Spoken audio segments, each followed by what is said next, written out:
A professora Helena, então, apresenta. Então, vamos iniciar a gravação aí. E essa troca de mensagem que a Tayana, a Isis e certamente outros que ainda não contribuíram, certamente é muito bem-vinda no nosso grupo, tanto de WhatsApp quanto no chat, né? Bom, então, eu me apresentei rapidamente ontem.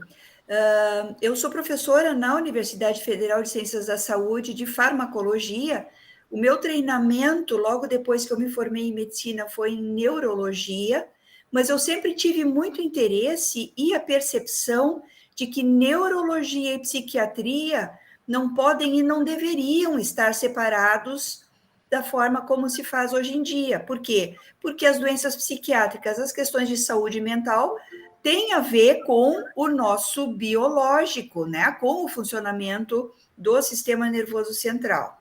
E dentro desse processo, então, eu fui fazer meus treinamentos para pesquisa básica, com medicamentos psicofármacos, psiconeurofármacos, na verdade, e durante o meu treinamento, eu sempre busquei compreender cada vez melhor a questão do uso correto dos fármacos terapêuticos e fui instigada durante o doutorado com o professor Carlini e a sua equipe a olhar também a questão das drogas de abuso e as grandes dificuldades que existem para isso. E com grande satisfação eu vejo hoje em dia que tudo isso está realmente colocado cada vez mais num grande conjunto. Então, eu vou começar a minha apresentação e vou tentar mostrar para vocês por que eu estou convencida cada vez mais que a gente vai ter que associar essas questões todas.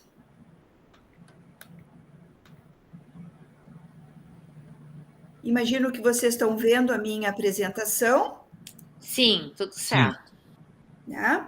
Bom, então, a ideia é falar sobre medicamentos essenciais e drogas de abuso, e, claro, dentro do SDG, a gente busca entender como é que isso se localiza dentro, né, dos nossos objetivos até 2030, e eu encontro a ligação entre a boa saúde e o bem-estar e a redução das desigualdades dentro da questão dos medicamentos essenciais e drogas de abuso.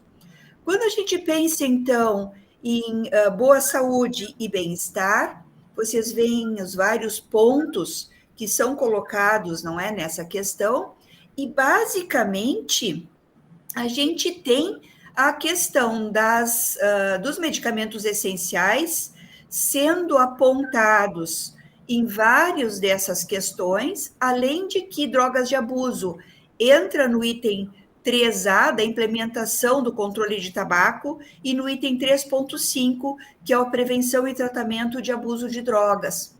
E, claro, as outras questões têm muito a ver com a questão de cobertura de saúde, com a saúde reprodutiva, com a diminuição de mortalidade em várias áreas, não é? Onde, então, o uso correto de medicamentos e a prevenção ao abuso de substâncias acabam sendo tão importantes. A outra questão que eu acho que entra muito dentro dessas situações todas é a diminuição das desigualdades, onde aparece muito a questão da zona rural versus zonas urbanas, dos países ricos ou de populações consideradas ricas versus populações que têm dificuldades econômicas, das diferenças entre sexos, né? E aqui a gente está falando de sexo biológico, onde, por exemplo, em vários países, são as mulheres que têm a função de carregar água, e aí se vê que esse período de gasto de tempo entre mulheres e meninas diminui o número de horas que elas estudam.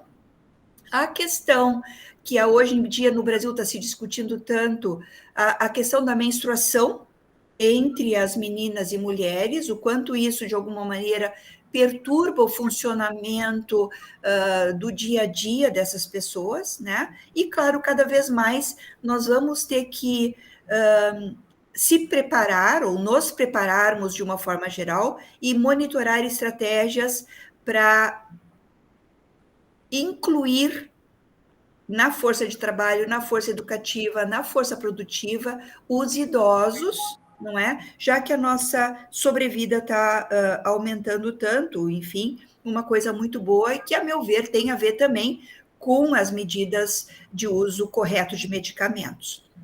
Como você sabe, então, a gente não pode começar a falar sobre uso correto de medicamentos e medicamentos essenciais sem falar da Declaração de Alma-Ata, onde principalmente o acesso a medicamentos ou tecnologias de saúde começou a ser, enfim, ser mais implementada no mundo como um todo, né? Com aquela nossa questão de que a saúde é um estado de bem-estar físico, mental e social, não é? Não somente a questão de não ter doenças. E, claro, a questão comparativa entre países mais desenvolvidos, em desenvolvimento e subdesenvolvidos. Dentro disso, foi então que nasceu o projeto de medicamentos essenciais. O Brasil já tinha, nessa época, uma lista. A lista da Organização Mundial de Saúde foi posterior à lista de medicamentos essenciais do Brasil, mas, basicamente, o projeto de medicamentos essenciais da OMS busca dar acesso a medicamentos que a maioria da população necessita. Mais recentemente, isso começou a ser discutido como sendo a questão de prioridades de saúde, não é? E aí vem toda a discussão entre as doenças que são mais raras e que hoje em dia tem medicamentos que eventualmente começam a ser implementados ou testados, que são medicamentos genômicos e que trazem, então, um custo excessivamente alto para o sistema público de saúde.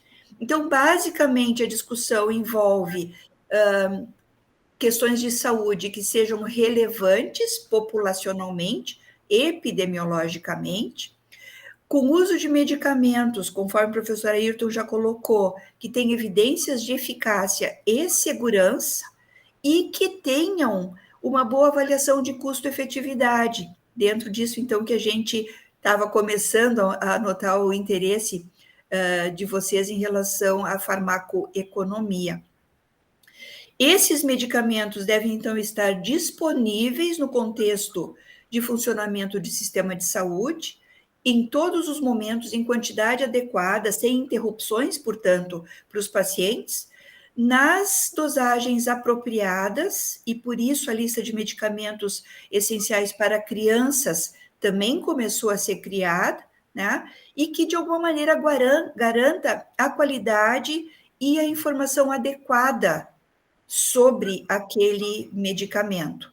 E, claro, sempre pensando que o medicamento é um produto comercial e que ele tem um custo. Então, o acesso depende também de condições econômicas que o país tenha.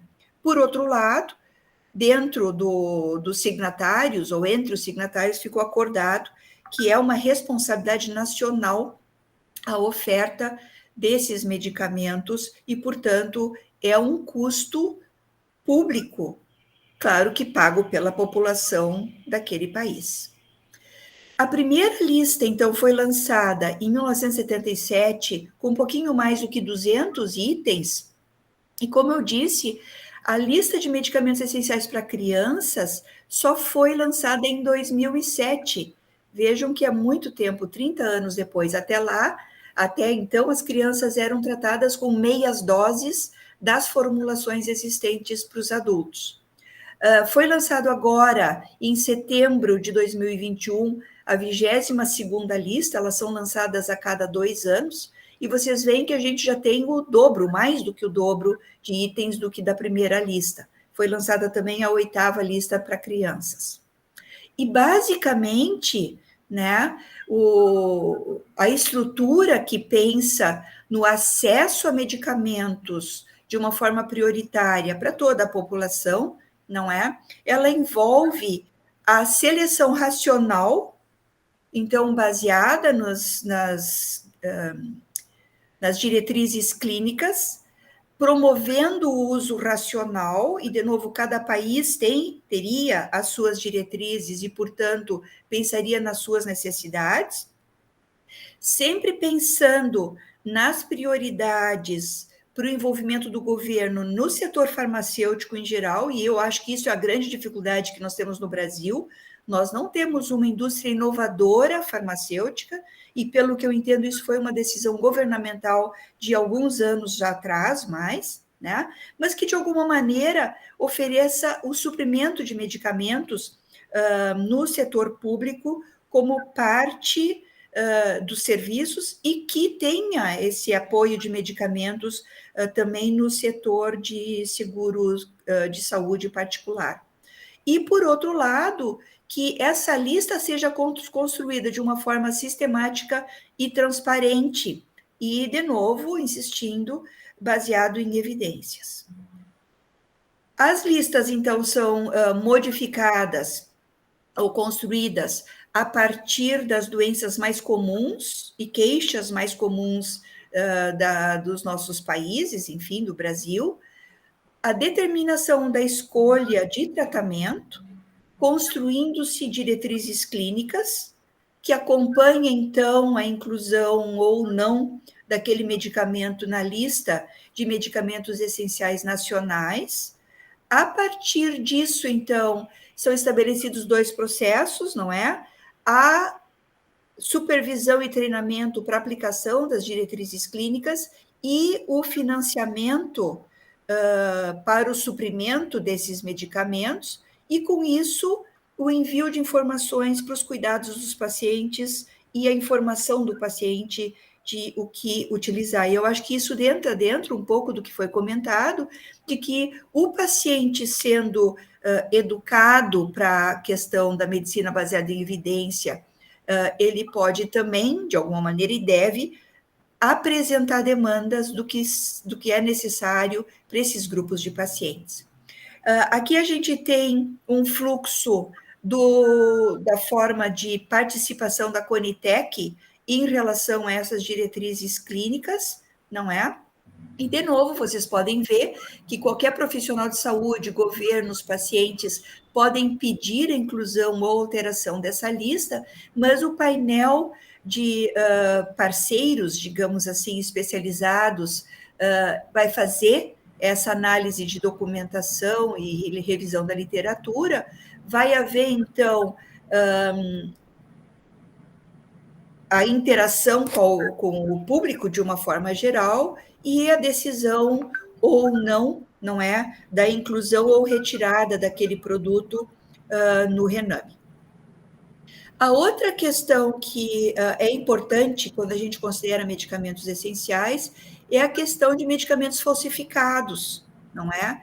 Que não é uma questão rara, ela é uma preocupação constante, porque existem pessoas que sabem lidar com substâncias químicas que fazem, então, laboratórios na garagem, vamos chamar assim, né? E, claro, se a gente tem uma dificuldade de acesso a medicamentos através das redes de cuidados públicas e privadas, sistematizadas com impostos, alguém vai tomar este lugar e vai oferecer produtos falsos, sejam eles a mesma substância química, mas sem o desenvolvimento de qualidade, ou produtos falsificados, ditos como sendo semelhantes àqueles aprovados nas nossas agências de vigilância.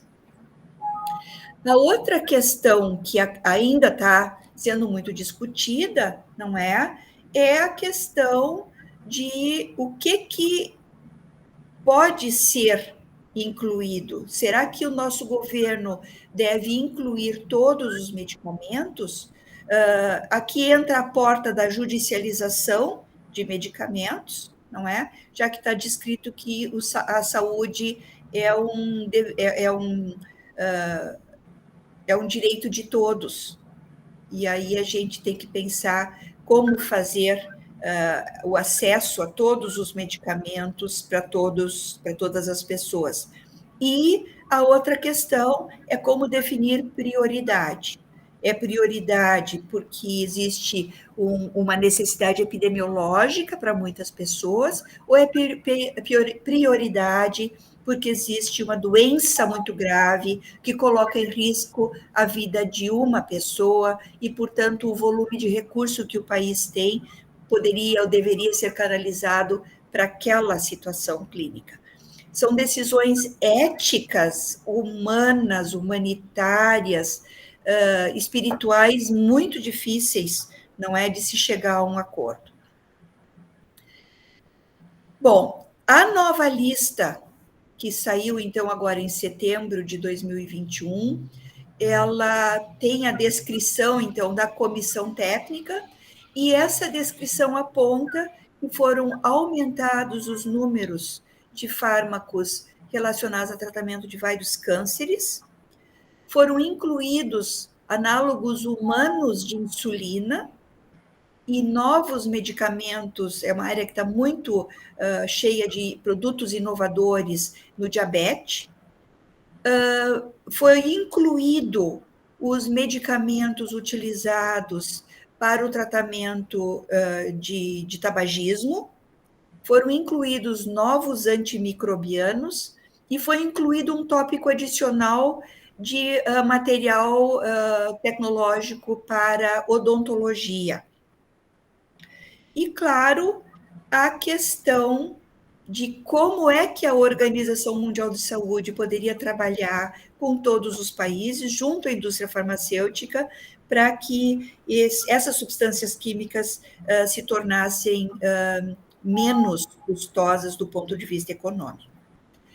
Mas, basicamente, as vantagens, então, dessas listas de medicamentos essenciais é melhorar o benefício populacional, levando em conta que os recursos são limitados, a ideia de que deveria se associar a programas de treinamento de uso racional de medicamentos, inclusive pensando que os médicos mais bem treinados para o uso racional talvez levassem a menos judicialização de medicamentos para os vários países, o desenvolvimento de padrões, tanto de condutas de uso racional, quanto de produção das substâncias farmacológicas, é um dos objetivos do programa de medicamentos essenciais, com, claro, vantagens econômicas, diminuindo custos,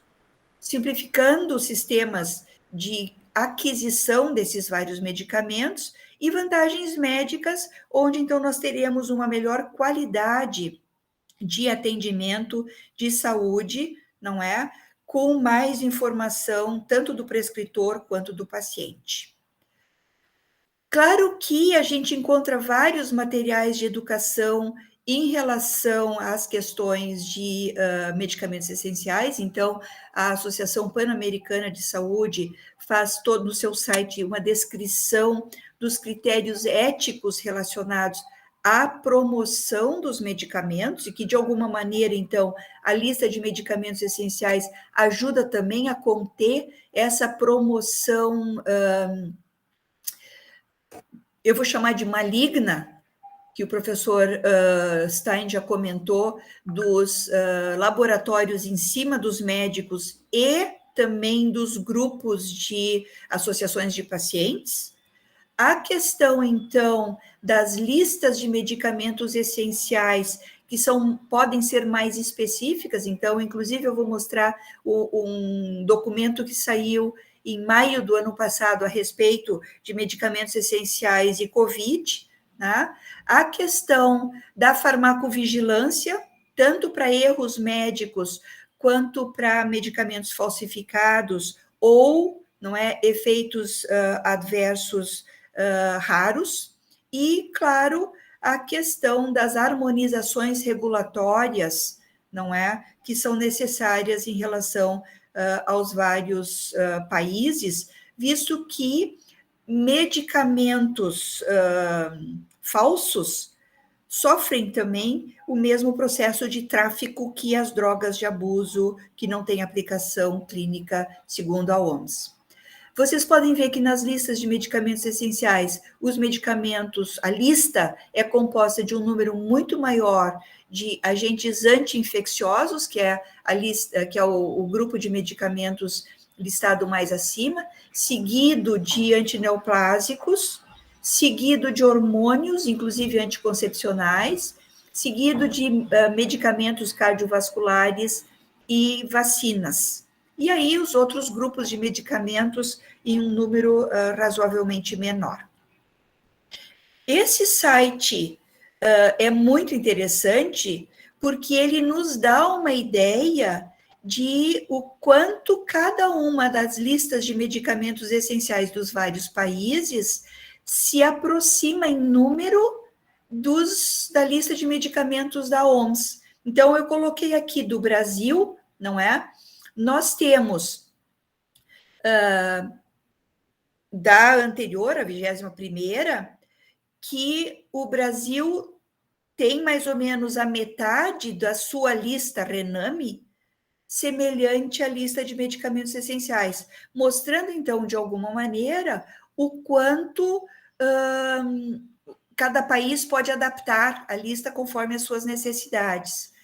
Chamo atenção nesse mapa também que alguns países que estão aqui representados em cinza não aderem à lista de medicamentos, ao processo de lista de medicamentos essenciais. Eles não têm uma lista de medicamentos essenciais proposta para os seus países, inclusive alguns países africanos e da Arábia, além dos países europeus. Bom, a questão, então, além disso tudo, envolve algumas situações que é importante a gente citar. Então, as listas de medicamentos essenciais, de alguma maneira, se aproximam do sistema de classificação da OMS chamado ATC, que é uma classificação anatômica terapêutica dos medicamentos, onde inclusive se tem a descrição da dose diária definida, que permite uma comparação entre regiões, entre os nossos estados, entre o Brasil e outros países do mundo, do ponto de vista de volume de fármaco de cada um dos grupos que é necessário, que é planejado para ser necessário, discutido e comprado, não é? E a outra área que é muito discutida e que de alguma maneira envolve medicamentos essenciais é o grupo de situações em que a gente não tem o apoio médico para aqueles pacientes. Então, está sendo muito discutido a questão da gravidade da doença, do ponto de vista de prioridade ou não, como eu já falei, né? O volume de pessoas que necessitam daquele atendimento e não recebem, e, claro, quais são os tratamentos alternativos para aquelas situações. Está muito em discussão a questão relacionada com tratamentos inovadores muito caros, ou ainda muito caros, não é? E o quanto, então, isso pressiona o sistema econômico do mundo, né? E no Brasil a gente tem sempre essa discussão relacionada, então, com a judicialização, porque se está na nossa Constituição que saúde é um direito de todos, a saúde a qualquer custo é um direito de todos, só que aí o nosso país, eventualmente, ou qualquer país do mundo, discute como aplicar todo o seu recurso de saúde para o tratamento de poucos indivíduos. Como fazer isso? Qual é a ética dessa questão? Né? Muita situação é preciso a gente levar em conta, além do fato de que nos países onde não existe uma disponibilização pública de medicamentos, como nos Estados Unidos, não é? A gente vai ter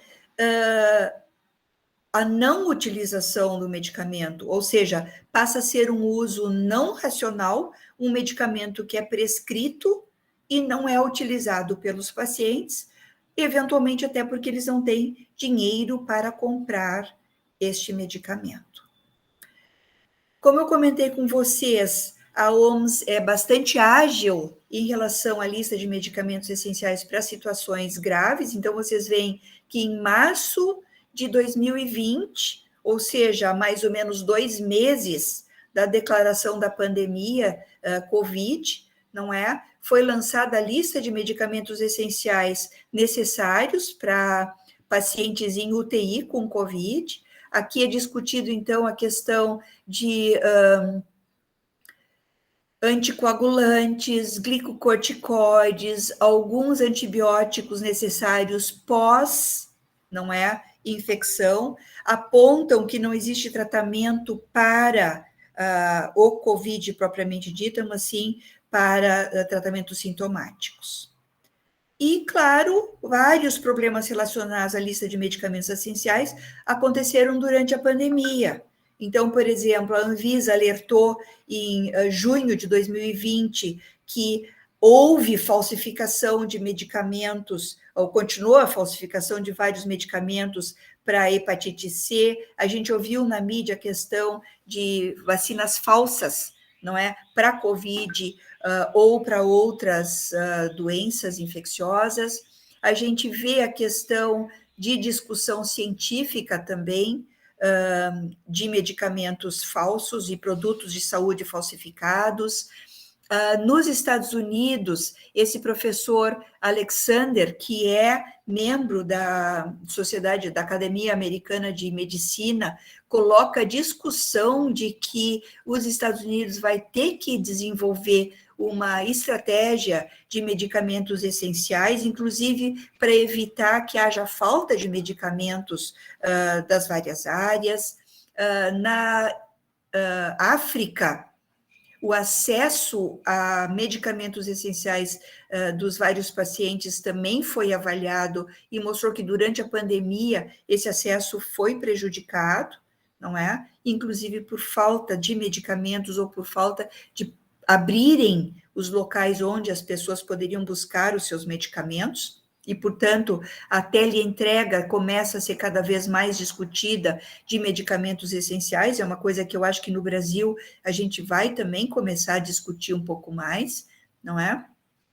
A questão de medicamentos controlados, então, por exemplo, aqui relacionado com medicamentos paliativos ou para tratamento de dor, como a morfina, que é um medicamento que necessita controle, então deveria ser continuado o grande controle ou não.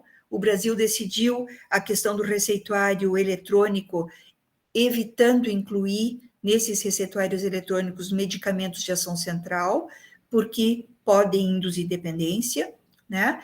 E nesse estudo aqui, na Arábia Saudita, eles conseguiram a opinião das pessoas que trabalham em farmácias da Arábia Saudita e mostraram que em torno de 30% dessas pessoas, eles percebiam a falta de determinados medicamentos das listas de medicamentos essenciais.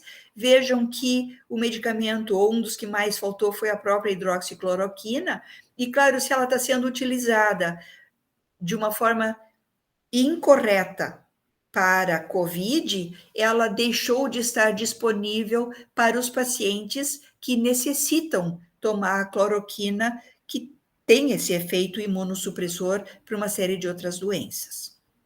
Então, com isso, a questão de medicamentos essenciais, o acesso a medicamentos essenciais durante a pandemia ficou prejudicado em algumas questões, e sempre existe a grande discussão. Eu estava em Santa Catarina no fim de semana e ouvindo lá no rádio a secretária de saúde de Imbituba respondendo perguntas muito categóricas da população, dizendo que faltou este medicamento ou aquele medicamento, e ela sempre justificando que tem muito a ver com os processos de licitação, que eventualmente não são tão ágeis quanto o que seria necessário, ou que as licitações dão em branco, não é? Ninguém vem oferecer para vender determinados medicamentos. Então, isso é uma coisa que no Brasil, a gente, para pensar no acesso aos medicamentos da nossa lista Rename versus os processos de controle de compras, a gente ainda tem uma série de questões de fluxos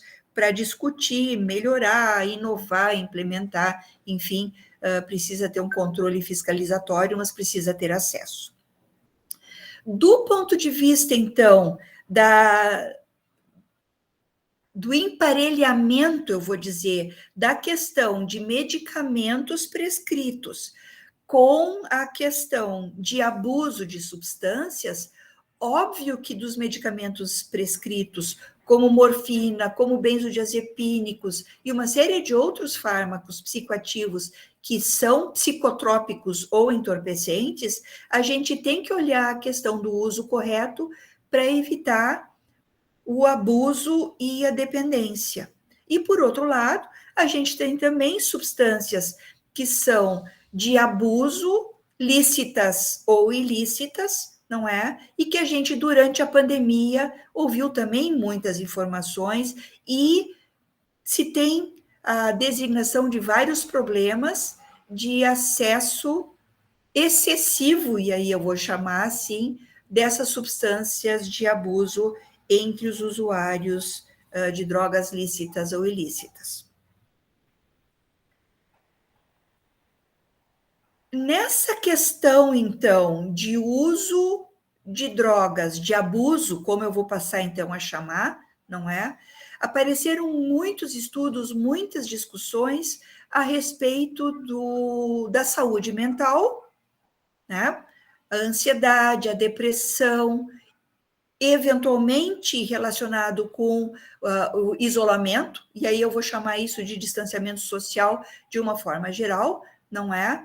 Porque a gente sabe que o uso de drogas tem a ver com socialização, mas tem a ver com isolamento também. Durante esse processo, professor Ayrton, eu, professora Ana Luísa, outros professores da universidade, submetemos um projeto para a CAPES, dentro de um edital que a CAPES lançou de telemedicina durante a pandemia, e começamos a conduzir alguns estudos. A ideia, então, é mostrar também hoje um pouco de resultados sobre isso. Mas, antes disso, olharmos um pouco como é que as Nações Unidas têm lidado com as questões de pensar, e, enfim, de induzir políticas públicas para a questão de drogas de abuso. Por isso, eu recomendei a vocês que olhassem esse relatório das Nações Unidas a respeito de uso de drogas no mundo, né? É o relatório de 2021, eles fazem um relatório 1 por ano. Desculpe, aqui eu queria fazer o seguinte, onde vocês podem ver que várias questões dos sistemas de drogas são relatadas. Então, eles têm esses relatórios, eles dizem que as vendas de drogas pela internet estão aumentando e podem influenciar nos padrões de uso de substâncias. Então, aqui a gente vê se a droga de abuso ilícita está sendo enviada para casa das pessoas através de telemarketing. Talvez a gente tenha que pensar e ver como fazer para que os medicamentos essenciais prescritos para a nossa população cheguem também nas suas casas. A questão de que há uma mudança, e aí eu vou dizer, na minha opinião, por uma pressão financeira e de público, não é? De que a cannabis faria bem para a saúde, através de programas de cannabis medicinal, não é? E que, apesar de que a cannabis ilegal é cada vez mais potente na sua concentração de THC, a gente tem uma percepção mundial de que ela não é perigosa, não causa danos.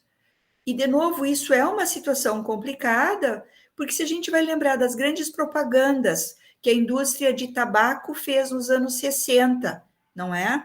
Colocando que era normal as pessoas fumarem, os médicos também fumavam, o camelo era tão bonitinho e as crianças eram amigas do camelo, enfim, várias situações, não é, de que não dano são percebidas pela população, isso aumenta muito o consumo de drogas.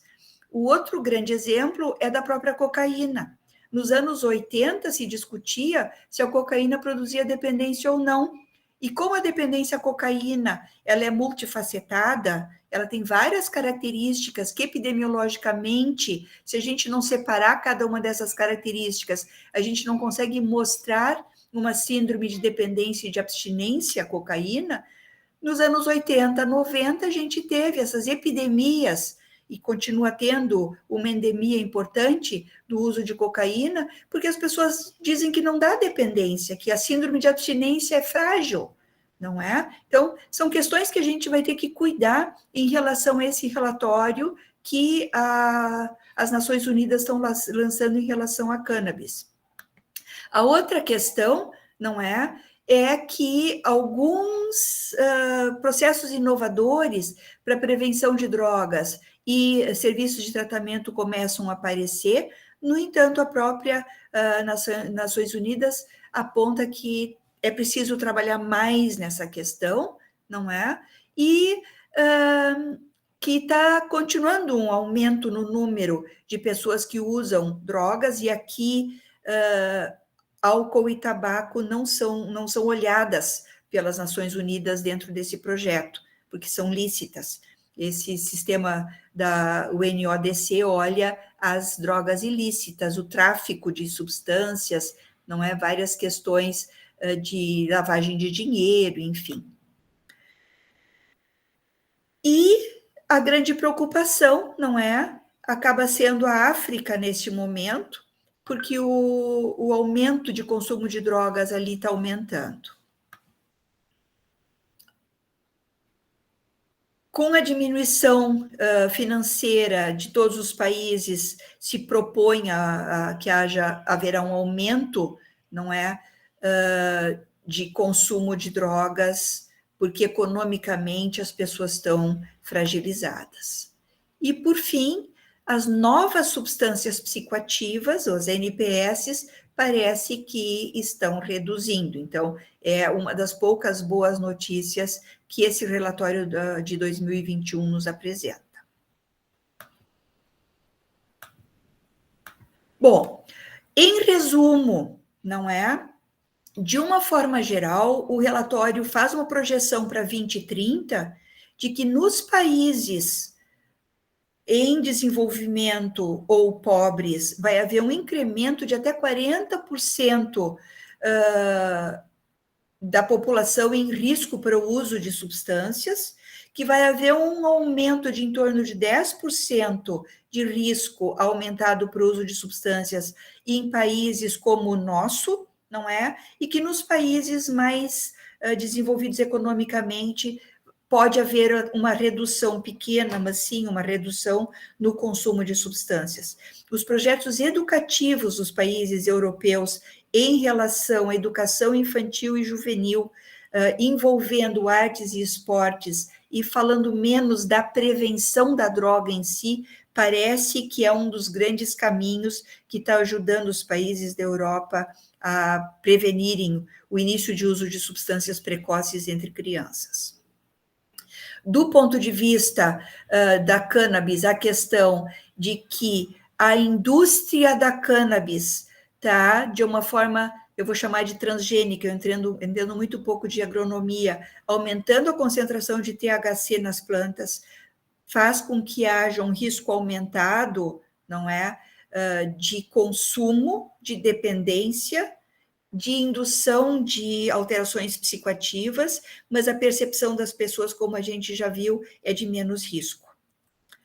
Do ponto de vista de cocaína e anfetamínicos, o mercado de cocaína, o mercado produtor de cocaína, os traficantes estão muito mais bem organizados, está havendo muito mais competição de mercado para o suprimento na Europa de cocaína, está havendo um aumento da purificação dessa cocaína, o que acaba sendo uma preocupação, lembrando que se o mercado lá fora tranca a entrada da cocaína na Europa, nos Estados Unidos, essa cocaína fica na América do Sul.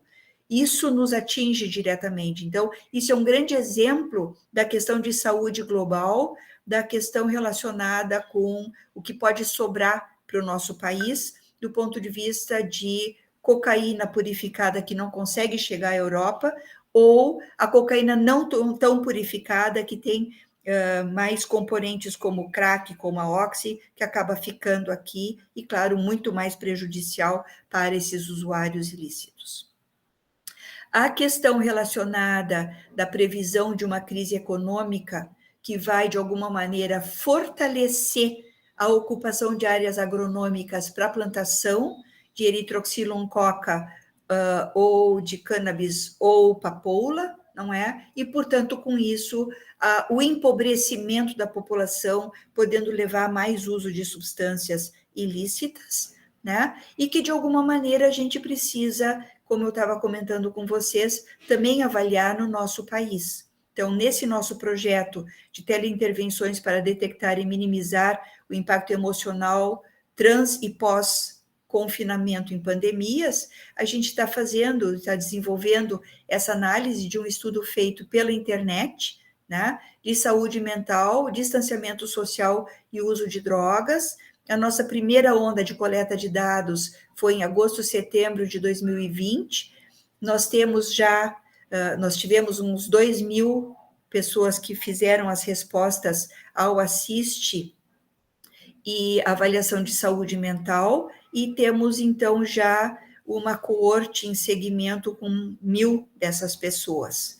E, basicamente, os resultados do primeiro estudo, né, da fotografia, como falou o professor Ayrton, em agosto, setembro, outubro de 2020, vocês podem ver que, na linha vermelha, né, a percepção de consumo de últimos 3 meses, ou seja, de quando começou a nossa pandemia, é em torno de 90% das pessoas que responderam estavam consumindo álcool, não é? Maconha em torno de 30 e tantos por cento, tabaco mais ou menos a mesma coisa que a maconha, alucinógenos, chama atenção os hipnóticos sedativos, e aqui não é por prescrição, é por autoconsumo efetivamente, né? Então, podem ver que uma informação, uma autoinformação razoavelmente importante do consumo de drogas entre essas pessoas. A gente olhou a informação que elas nos davam, se elas estavam com um risco baixo ou alto de dependência através da escala Assiste. E vocês podem ver que em torno de 43% das pessoas que responderam ao questionário, segundo os critérios da Organização Mundial da Saúde, tem risco de dependência para maconha, 46% para tabaco, 30% para cocaína, 45% para hipnóticos sedativos e 34% para álcool. Então, esse risco de dependência não é a dependência em si, mas mostra um consumo abusivo desse conjunto de substâncias pela nossa população. Chamou muito a nossa atenção a inclusão dos hipnóticos sedativos, basicamente benzodiazepínicos, nessa lista. Vocês podem ver também que, do ponto de vista de ansiedade, depressão e estresse, avaliado nessa situação, a gente tem um grupo bastante superior a índices de sintomas depressivos entre os pacientes com menos isolamento. Então, a gente não sabe o que é causa e consequência nessa situação. Então, as pessoas que precisavam isolar menos ou que tiveram que trabalhar ou que não acreditavam ou não conseguiram fazer o isolamento eram as pessoas com nível mais elevado, não é, de manifestações depressivas. Então, a depressão, mais do que ansiedade ou estresse propriamente dito, nos chamam a atenção nesse estudo. Pouca associação entre consumo de substâncias e essas manifestações de ansiedade e depressão, mas sim uma relação entre estresse, ansiedade e depressão.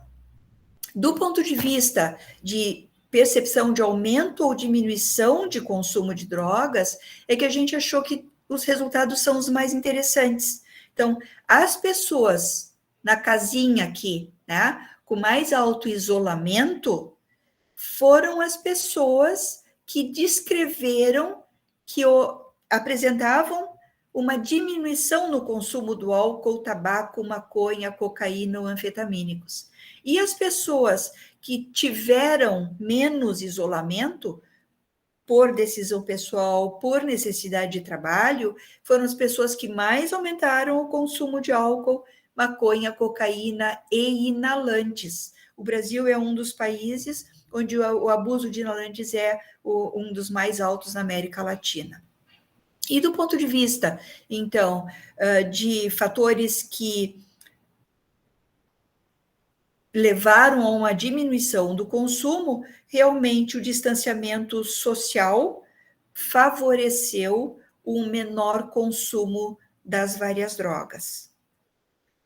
Com isso, eu fiz um pequeno resumo, não é, das várias questões de medicamentos essenciais e situações de abuso de substâncias, com um foco na pandemia, já que, na verdade, é isso que a gente está vivenciando nos últimos 2 anos, quase.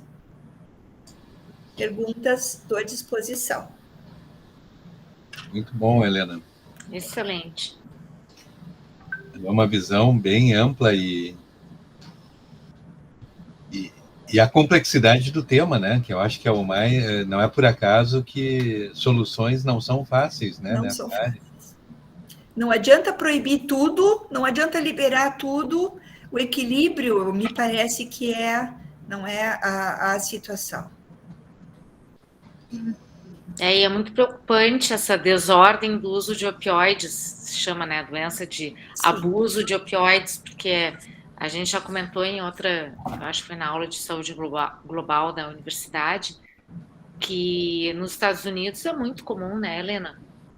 E vai pegar aqui, porque como é induzida de alguma maneira por cuidados paliativos, eu vou chamar cuidados paliativos aqui em geral, no tratamento da dor, ficou muito simplificado que a pessoa recebe um opioide para o tratamento de uma dor que ela considera forte e que eventualmente, não é, através de exercícios físicos, através de relaxamento, essas dores lombares podem diminuir, mas os médicos prescrevem medicamentos, e eu vou chamar tarja preta, para assustar um pouco, né? E levarmos em consideração que são avaliados como sendo de risco, deveriam ser muito bem avaliados antes de se iniciar a prescrição, e aí o médico, nesse processo de uso não correto, não é? Prescreve, o paciente gosta, porque o alívio da dor é uma das coisas mais satisfatórias que existe, né? É fácil aprender a não ter dor. E aí a gente começa o uso do medicamento para aliviar, não é? Essa situação e o abuso, e portanto. E a dor ou realmente tem uma causa, né? Um trauma ali, algo agudo, ou é aquela dor, memória da dor, que pode ser treinado para desmemorizar daquela dor. Isso é muito comum, a pessoa não tem mais lesão alguma, mas tem aquela memória da dor. A dor é um aviso de que tem algo errado, mas quando é memória da dor, aquilo pode ser destreinado, né? Não, e tem a questão, não é, de cuidados não farmacológicos, que cada vez mais se percebe que são importantes. Então, dores de artrite e de artrose diminuem com o movimento da articulação. Então, Se a pessoa tem dor e fizer um pouco de exercício, claro, sem lesão muscular e articular, é possível que essa dor vá reduzindo. Ou calor e frio, não é? Local. E eu acho que nós, médicos, somos muito farmacológicos ainda.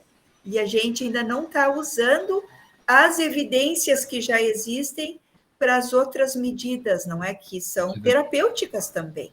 Sem dúvida.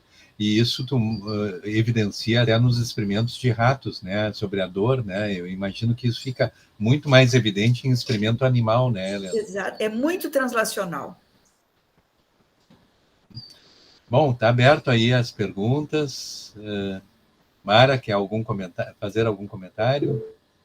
Achei excelente, Helena, assim, um tema que, como foi comentado, é abrangente, mas tu conseguiste aprofundar nele, né? Então, cada um dos tópicos que tu apresentaste, tu tinhas muitas evidências do que tu estavas falando.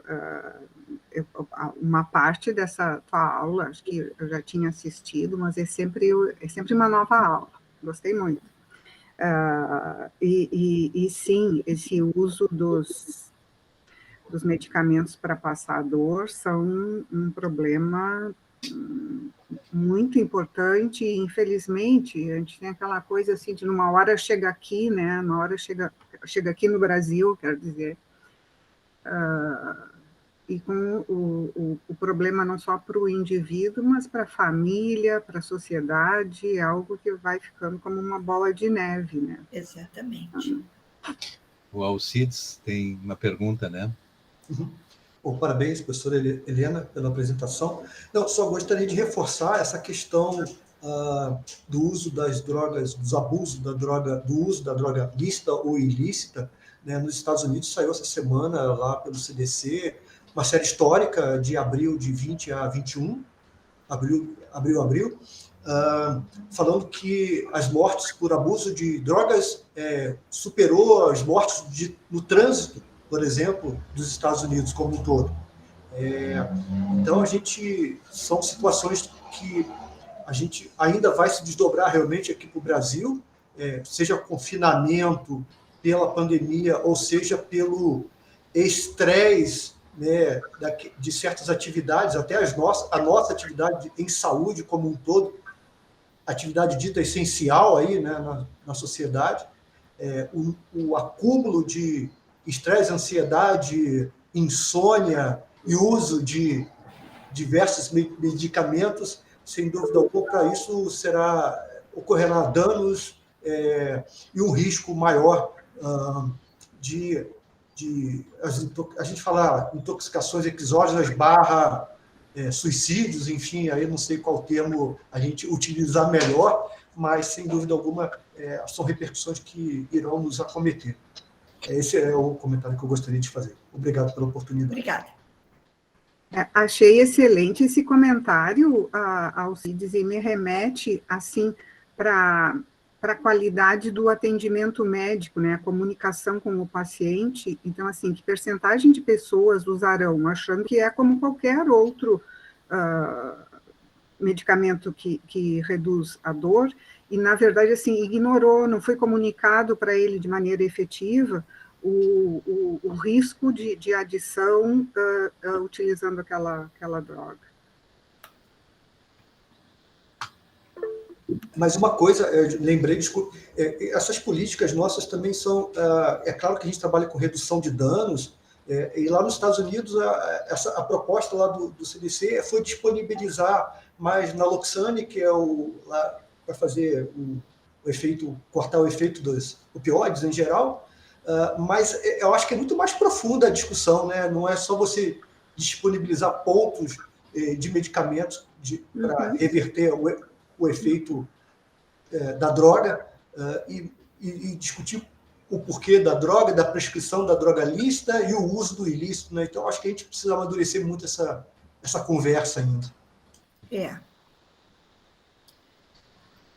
E mais algum comentário? Alguém gostaria de contribuir? Mara, tu tinha pedido para falar novamente? Não, é que já tinha sido abaixada a mãozinha, eu fui abaixar e vi que tá tudo ok. Quando for reiniciar, Ana, tu queres que eu apresente agora? Pode ser, por mim. Acho que sim, acho então, que tá. fica um bom fluxo. Tá, eu acho também, concordo. Tá ótimo. Então, acho que... Obrigada, Mara. A gente fez uma bagunça na ordem, né? Mas é para organizar melhor. Ontem a gente deu um intervalo depois da segunda aula. Eu acho que é um intervalo. O que vocês acham? A gente está um pouco Boa ideia. Fazemos um cafezinho?